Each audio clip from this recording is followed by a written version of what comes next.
Now, a number of airstrikes by the U.S.-led coalition has killed at least 62 civilians in Syria. The air raids struck the villages of al-Susa and al-Bubatran in Bukamal region of Dayr, al-Zawr province. Dozens more have been wounded. Many of the dead include women and children.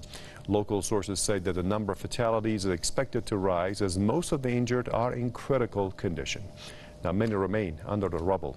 Reports say that one of the airstrikes targeted a mosque. The U.S.-led coalition is operating in Syria without authorization from the government in Damascus or a UN mandate.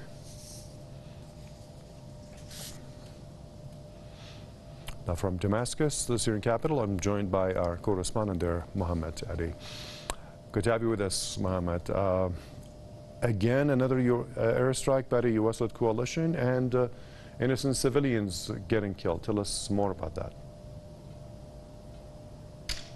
Yes, exactly. This is not a new scenario. This has been happening almost on a weekly basis since the formation of this U.S.-led coalition. In every airstrike this coalition carries out against targets in Syria, we see a large number of civilians being killed.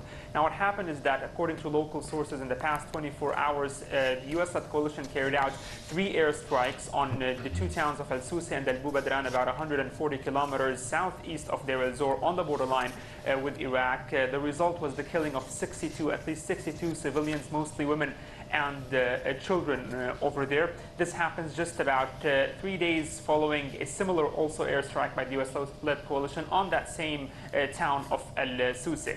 Now, the Syrian Foreign Ministry sent 2 letters to the United Nations saying that this is a war crime and a crime against humanity. Also, the Foreign Ministry said that this crime proves that the goal of the U.S.-led coalition is not to fight terrorism, but in fact kill as many as possible of the Syrian people. This is according to the Foreign Ministry. This is also similar to statements made to the comments made by Foreign Minister Walid al-Muallim just a week ago in a press conference, when he said that the U.S.-led coalition is fighting everything in Syria except for Daesh. The Foreign Ministry in a statement also went on to say that it asked actually the United Nations Security Council to shoulder its responsibilities in preventing such attacks and also start an international, transparent and independent investigation into this crime and condemn it.